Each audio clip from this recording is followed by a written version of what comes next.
Hi, I'm Arnie Gundersen from Fairwinds Energy Education, and I wanted to share today a little bit about my personal journey through the world of nuclear power. 42 years ago, I got my bachelor degree in nuclear engineering, first in my class from Rensselaer. 41 years ago, I got my master's degree in nuclear engineering, and I also had a reactor operator's license. And I really believed at the time I was doing that nuclear power could save the world. I worked my way through engineering and management, got a safety patent, became a senior vice president, and then I became a nuclear whistleblower. During that time, 3 Mile Island blew up, and Chernobyl blew up, and I still believe the technology was safe, and I blame the nuclear reactor operators in both cases. Well, when I became a nuclear whistleblower, I believed that the Nuclear Regulatory Commission would come riding over the horizon and rescue me, but instead they started shooting at me too. And I realized that regulation of nuclear power was inadequate in the United States. But I think in my heart of hearts, I still believed that nuclear would be safe. Well, for the next part of my journey, I worked for many NGOs, non-governmental organizations, writing reports on nuclear. But in my heart of hearts, I still believe that if we all tried hard enough, we could make nuclear power safe. Then came Fukushima Daiichi, and all of the safety systems that engineers had relied upon didn't work.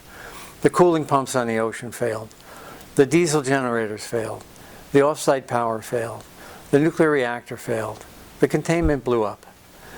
All of the barriers to protect keep the radiation from the public had totally failed. And I think that was the final piece of my journey.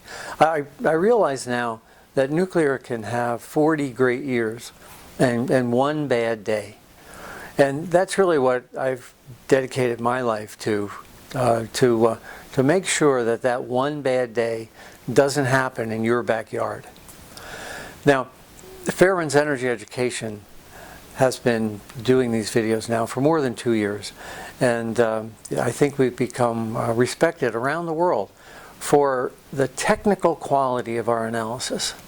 You know, we don't just throw up a news story. We analyze what's really happening and give you the facts of the situation, facts that you're not getting from other people. Well, July begins our fundraiser month, and we've got a staff here at Fairwinds who would love to work with Maggie and I in the future to continue that standard of excellence for really good video. And I hope that you can do a couple of things to help us out. First, pass the word about the site.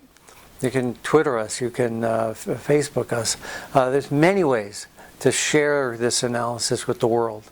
You probably noticed that on the site we are having a French translation now and a German translation. And of course last year we had a Japanese. So we have a site that's accessible in 4 languages. So the world can hear that one bad day doesn't have to happen in anybody's backyard. What I'm asking also, though, is for funds.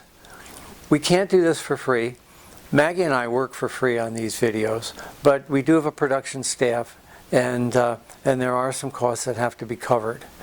I've appreciated your donations in the past, and we're asking for them again. Thank you very much for listening to these videos, and I hope you enjoy the next one with me and Akio Matsumura. Thanks for watching Fairwinds. Well, Arnie, thank you very much for inviting me to such a wonderful place. This is my first time visit to Vermont. And also I'd like to thank you and Maggie for making a great contribution to increase public awareness of risk of at Fukushima. Many readers my blog appreciated what you have done. Well, thank you, Akio. Coming from you, that means a lot to me, and I know it means a lot to Maggie too. You know, we try our best, and I'm glad that the world wants to hear it. Well, I have received many questions from my readers. Does TEPCO has capacity to handle this magnitude of disasters or not? I do not know. But I also heard from inside the story in Japan that TEPCO executive also believe that TEPCO alone cannot handle this magnitude of disasters. Also I wrote a letter to Secretary General Ban Ki-moon urging him to establish independent international assessment team composed of the nuclear scientists, geologists, engineering structure, because we are laymen confused by so many scientists saying all the different stories. And I mentioned to former Prime Minister Hatoyama, I only believe in what Arnie said, what Helen Caldicott said. So Arnie, what do you think of this first question is, my suggestion is to establish internationally independent assessment team to look at totality or picture of the problem we face now at Fukushima. I think it's a great idea. I think we definitely need an international team of really independent experts to go in and outline a logical plan to minimize the exposure to the Japanese people moving forward. The IAEA, International Atomic Energy Agency, claims to be that independent agency because it's an arm of the UN. But if you look at the charter, Article number 2 of their charter is to promote nuclear power. Now, to my way of thinking, that means you're not independent. The team of individuals has to be respected by the people of Japan, who are going to have to, one, live with the radiation, and two, have to clean up after this. And so to rely on a group who's trying to promote nuclear power seems to me to be counterproductive. So an international team of experts going in and laying out a plan going forward to be implemented by somebody other than Tokyo Electric, I think is critical. The other piece of that is that if that plan is put in place and a large engineering firm is put in to replace Tokyo Electric, the independent team should remain as an overseer of the large international engineering organization, because the trust of the people in Japan can't be on a company that also builds nuclear power plants.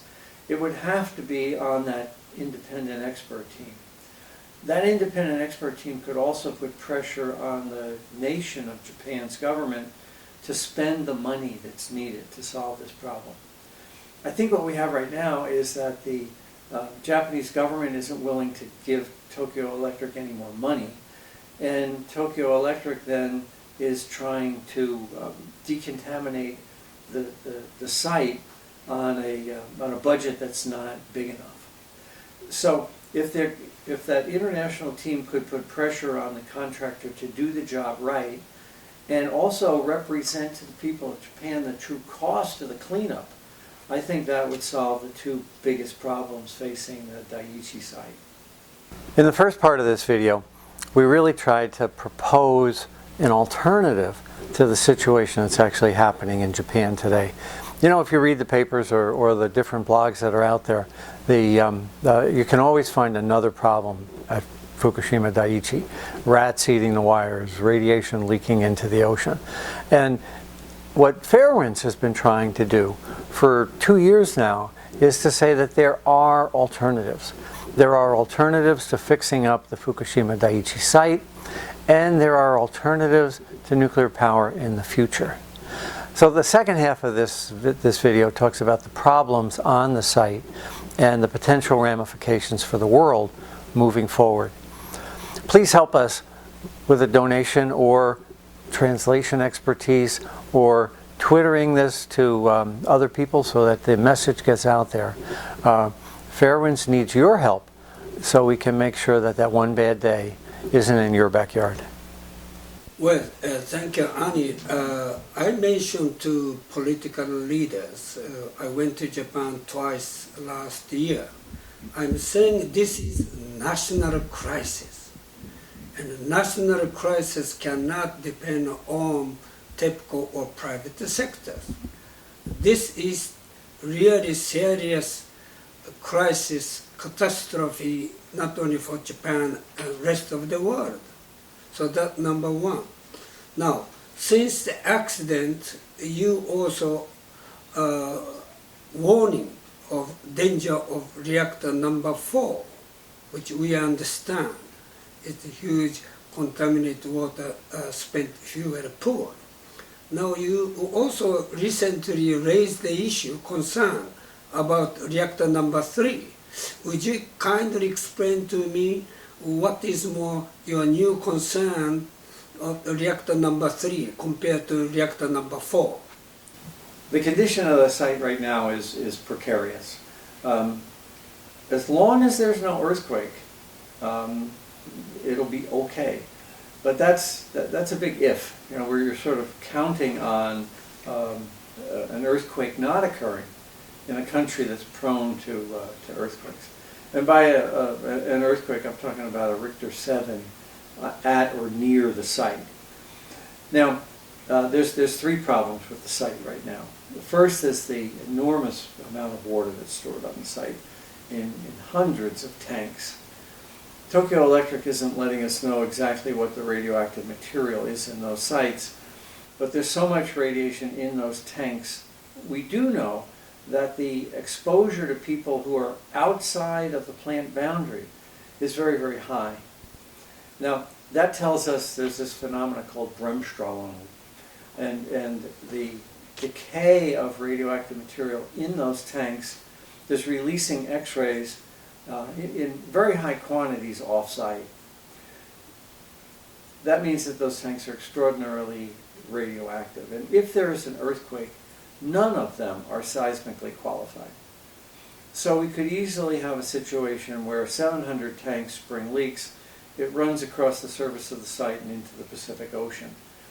That's more contamination in those tanks than has already been released into the Pacific Ocean. So number 1 is an earthquake destroying the tanks and causing them to leak.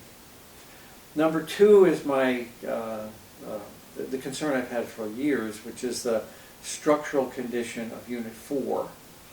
Unit 4's fuel pool has the most fuel and the hottest fuel. It was recently changed out. So a loss of cooling in the Unit 4 fuel pool can still lead to a fuel pool fire and contamination of vast amounts of the country. The chance of a fuel pool fire diminishes with time because the fuel becomes cooler. It's not there yet, but it is approaching the point where if the pool were to lose water, it's likely that the fuel would not catch on fire. That assumes the fuel stays intact. If the earthquake is significant enough to distort the fuel and cause it to collapse, all bets are off, and you can still get heating to the point of creating a fire if the fuel were to break and not be cooled. But the third thing, Akio, is what you referred to as the Unit 3 problem. Unit 3 has less fuel in it than Unit 4. That's good. The bad news, though, is that Unit 3 is much more severely damaged than Unit 4. So if Unit 4 could ride out a Richter 7 earthquake, it's likely Unit 3 will not. So the risk of a structural failure at Unit 3 is higher, although there's somewhat less nuclear fuel in the fuel pool. It still presents, in my mind now, rapidly becoming the single biggest risk on the site. There's a structural failure of the Unit 3 building because of all the damage from the massive detonation shockwave that hit the building. The magnitude of this problem is huge. It's as if the Japanese should be fighting this as if it were a war. And you don't fight a war on a budget. And I think that's what's happening at Fukushima. Tokyo Electric has minimal funds, and they're doing the best they can with minimal funds. And the Japanese government, it's easier for them to blame the problems on Tokyo Electric rather than face the fact that at the root of this problem is that there's not enough money being spent. So if you're going to solve the biggest industrial accident in history, you're going to need the funds required to do that. And I don't think either party, Tokyo Electric or the Japanese government, want the Japanese people to understand just how deeply in debt the Fukushima Daiichi disaster has put them. I think it's about $500 billion to $750 billion in debt to clean up the site and to clean up the prefecture. What would be really best way to solve this environment health medical issue is happening now at Fukushima? To my way of thinking, there's two problems at the root of the Fukushima issue. The first is the groundwater is continuing to leak into these reactors. Now you have to remember, after the earthquake, the entire Pacific side of Japan dropped by 3 feet. Japan sunk down 3 feet. Well, if you're a building and your structure suddenly drops 3 feet, that causes the floor to crack. And more importantly now, it puts more water pressure on the bottom of the building. So water is flowing into these reactors of Fukushima Daiichi in large quantities, 400 tons a day. Now, if the buildings were clean and had no radiation, that wouldn't be a problem. Let them flood. They're not going to run anyway. But the problem is that the containment has holes in it. The containment has penetrations that where wires came in and out and where pipes came in and out. And the insulation on those penetrations was never designed for high radiation, high temperature, and no one ever thought they would be exposed to salt water. Well, all three of those things happened at Daiichi, and the penetrations have now all failed. So the radioactivity that was supposed to be contained in the nuclear reactor is now leaking through those penetrations to where the water is leaking into the other buildings. The net effect is we've got pieces of nuclear fuel, small powdery nuclear fuel, mixing in on the floors of these buildings that are now getting large quantities of radioactive water. So you have two choices. You can either stop the water from going in, or you can stop the radiation from going out. Both are difficult. I proposed building a trench around the Fukushima site and filling it with something called zeolite. Zeolite is a volcanic material. It's really good at absorbing radiation. Another Japanese scientist, Dr. Koichi Nakamura, has suggested building wells outside of that trench to drop the water table. So if you can drop the water table and just pump that water into the ocean, because it will be clean, the zeolite trench will prevent the radiation from getting to those wells. That would reduce the amount of water going into these buildings that have cracks in the foundation. The other alternative is to prevent the radiation from going out. Well, the horse is already out of the barn on that. The radiation is pretty much thoroughly throughout not just the reactor containment, but also the other buildings. But it's still critical to seal all those penetrations that are leaking. You have to find the leaks and plug them. Now, that's exacerbated by the fact that it's a very high radiation zone. It's not like you can send somebody in with a caulking gun to slap some caulking in these. The radiation levels are frequently near lethal, and finding and stopping those leaks is a priority to get the nuclear fuel out of those nuclear reactors, but it's going to be extraordinarily difficult because of the high radiation levels. So the best solution for the amount of water that's being built up, 400 tons a day, is to drop the water table and to prevent any further water from going in.